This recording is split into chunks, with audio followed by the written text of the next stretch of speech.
Hello guys, good afternoon sa inyong lahat. Sa maulang nating hapon na naman. Paano kuya susunduin si Zainab?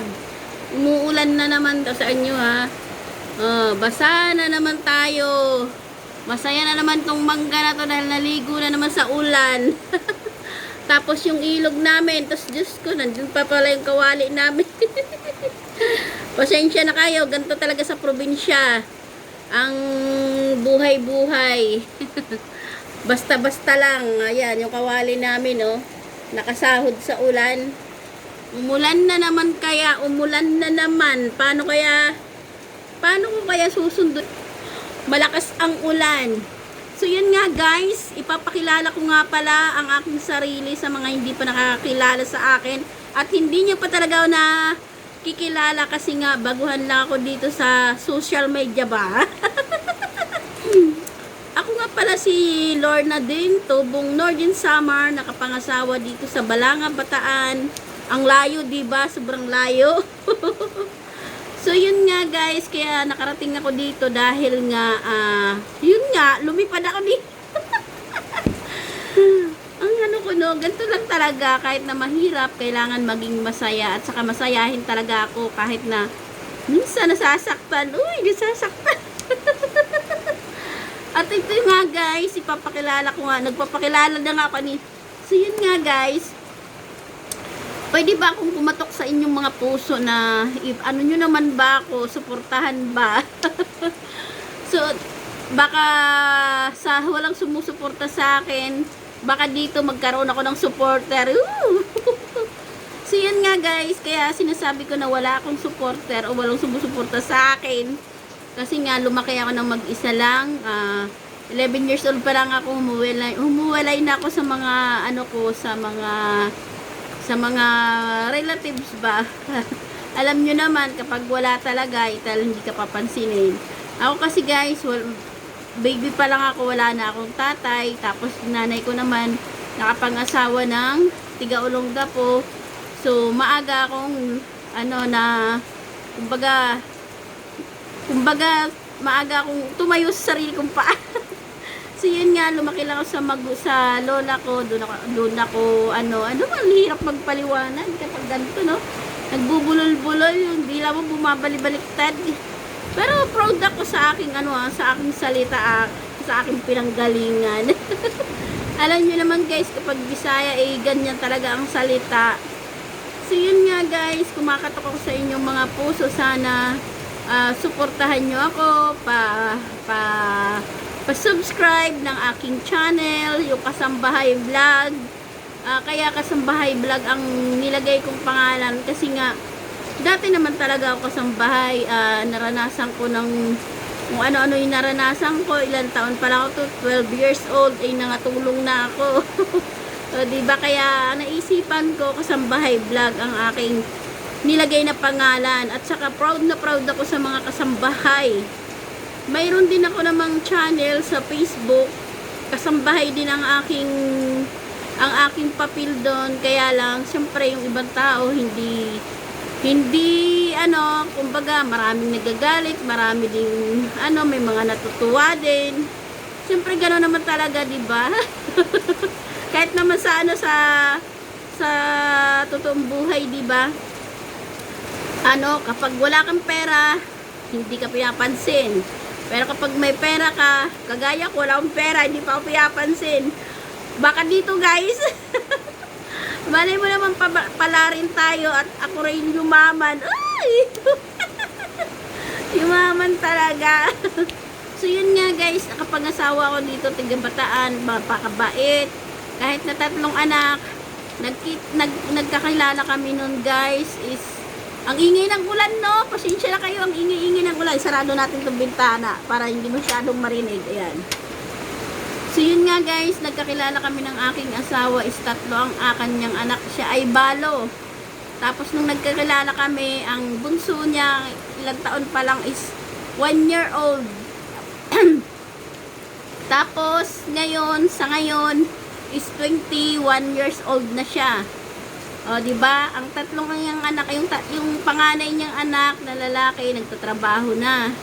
Tapos yung 2 babae, Yung isa, graduate na ng college. Tapos yung isa, ano pa lang, second year college pa lang. O, di ba? Ang hirap talaga magsalita ng ano.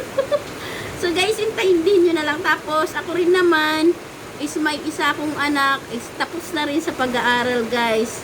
Alam nyo ba guys, bago nakatapos ang aking mga anak, ay katakot-takot na ano muna na, syempre, 4 sila, kailangan budget lang, ay ang trabaho ng aking asawa is construction lang naman. Ang ginagawa ko para magkasya ang sahod niya hanggang sa buong 1 linggo is tipid-tipid talaga. Ang baon ng mga anak ko, total malapit lang naman kami sa school, is, alam nyo ba guys, maniwala kayo sa hindi, ang baon lang ng aking mga anak is 5 piso sa isang 5 piso sa umaga, 5 piso sa hapon, o di ba? Tapos para naman busog sila pumasok, magsasaing ako niya ng ano, pinaalmusal ko sa kanila kanin, tapos magluluto ako ng piritong itlog, o yun lang. Abay, ngayon ang lumaki na sila, napagkukwentuhan nga namin yung mga bata pa sila, na ganun nga lang daw yung baon nila. Ganun lang yung ano nila. Hanggang sa nag high school sila, ang baon naman nila 30. Hindi ko talaga sila guys pinasinanay sa pera para matuto sila sa buhay, di ba? Kung gaano kahirap. Tapos nung nag-college naman sila, umangat-angat ng konti. Naging 100. Ang pamasahe nila doon 60 balikan, tapos may snack pa silang 40, o di ba?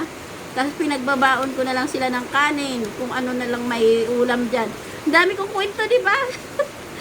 So, yun nga guys, para naman makilala nyo ako kung ano, ayan nga, nakapagtapos ako ng college, ng ganun lang buhay, hanggang sa ngayon, ito naman tong bahay namin, kaya nakapagtayo kami ng gantong bahay, is yung bahay namin dun sa malapit sa school, bininta namin ng 100,000, ay 200,000 bininta namin. Tapos binili namin tong lupa 120 lang. Tapos nakapagpagawa kami ng konti. Ayan yung bahay namin. Oh. Ituturo ko kayo guys ha sa aming bahay. Ang mayroon kami, ayan, ang ano namin, entrance ng pintuan. Nanonood pa ako kay Maninay para naman magkaroon ako ng inspirasyon ba kung paano mag-vlog. Ayan. Ito lang yung sopa namin. Itong sopa namin bininta lang sa akin ng 3,000 yan. Kasama yung 2 yon. Ayan. Pero okay pa naman guys. May pumpa naman, di pa naman kahoy. Tapos ayun, kasama yan, halagang 3,000. Tapos, ito, tour ko kayo guys, ha? Ayan. Ayan. Ito, doon nakahiga yung first year college ko. Tapos, dito naman yung, yung graduate ng college. Ito yung kwarto nila, silang 2 babae. Tapos, yung isa kong anak, nagtatrabaho na sa Olongapo. Kahit pa paano, nakatulong-tulong. Ito yung lagayan nila ng damit. Ayan yung binigay ko sa kanila, lagayan ng plato kasi nga kulang ang lagayan ng damit nila. So ayan. Tapos ito ang sala namin. Ayan yung sala namin. Oh. Tapos ito naman ang kwarto namin. Oh, di ba? May aircon kami pero di gumagana yan, guys. Ayan na, itutur ko kayo ha. Tapos, ang aming higaan, ayan. Kasi nga, maiksi lang yung plywood na nilagay doon. Kaya nilagyan ko na lang ng mga kumot para hindi naman masakit sa likod. Ayan lang. Tapos, ayan. Diba? Ganun lang ang buhay. Tapos, mayroon kaming TV dito, kaya lang, hindi rin gumagana. Malay mo, baka sakali pag nagkaroon ng budget is mapagawa to. Oo. Sayang din yan, hindi pwedeng itapon kung mapapakinabangan pa. Tapos itong TV namin, ayan nga si Maninay, Araw-araw ko pinapanood yan si Maninay, walang video na hindi ko pinanood yan kasi idol na idol ko yan.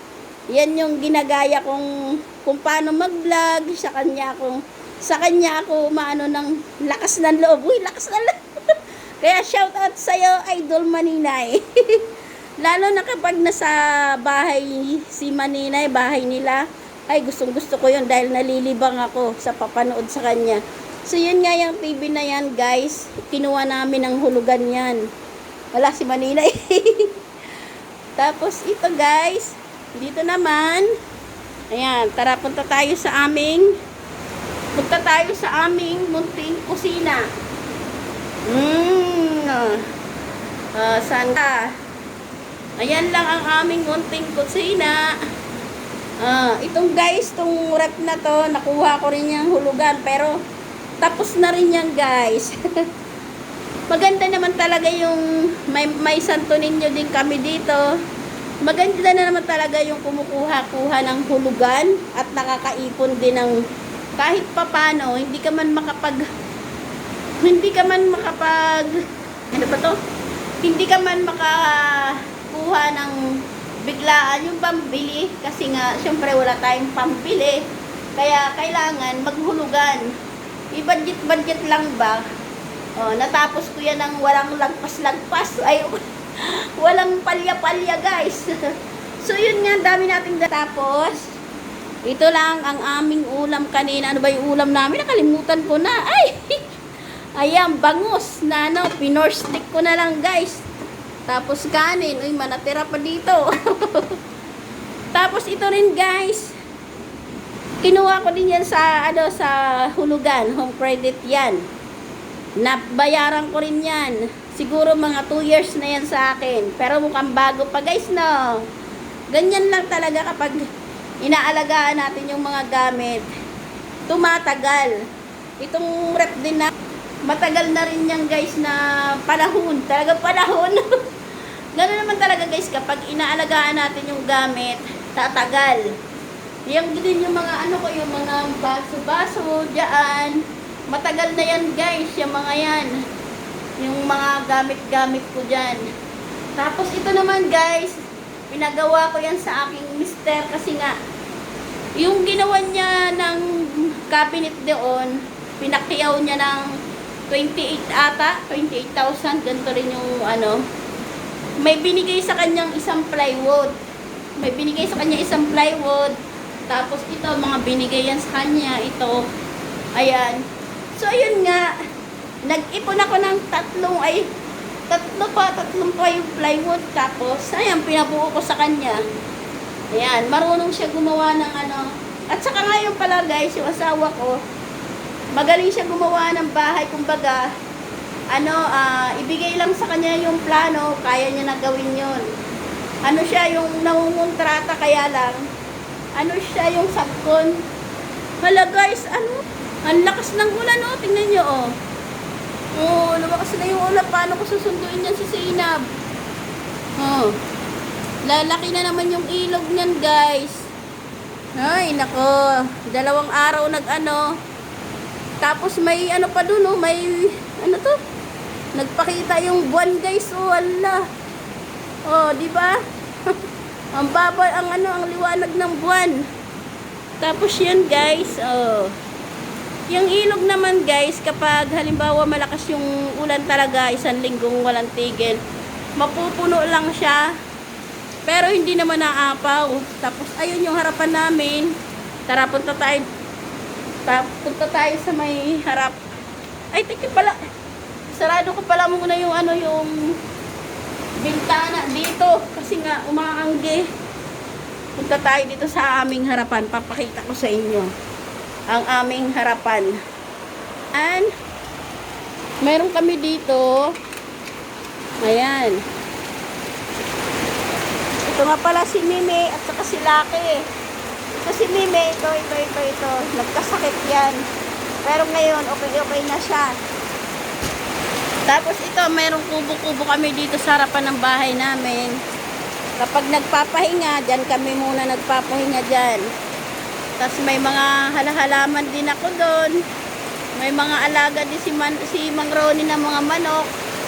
Tapos, ayun yung tulay, pag ganun pataas. papuntang kalsada. Ganito lang ang buhay dito, guys. Ayan. Nasa baba kami, tawid ilog kami, guys. Pumasok muna tayo dito at umaambon. Naku po, paano ko kaya susunduin nito si Zainab? Hindi na tayo makapagsundo nito. So, yan nga, guys. Ay, sasabihin ko nga pala sa inyo na ang aking edad, ang aking edad is 48 na ako, guys. No, diba? 48 years old. Ngayon lang nakapag-isip mag-vlog. Sabi niya sa akin, mayroon daw nagsasabi-sabi dyan, eh, hindi ko na pinapansin. Kung kailan daw tumanda ako, doon daw nakapag-isip mag-vlog-vlog. Ay, ito si Kuya JJ, oh. Ito yung sinasabi ko sa inyong anak ko rin na nagtatrabaho na, oh. Ano yung dala-dala mo, Jay? Patuka. Patuka. Susunduin mo si JJ?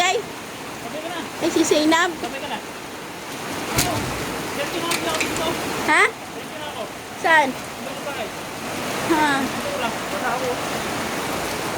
Doon ko na raw si Zainab, sabay na raw sa kanya.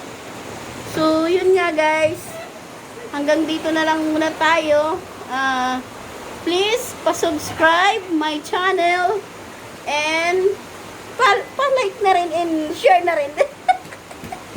So, hanggang dito na lang, guys, yung ating kwentuhan sa susunod ulit na vlog. Thank you for watching, guys. Ingat po tayo sa ating panahon ngayon.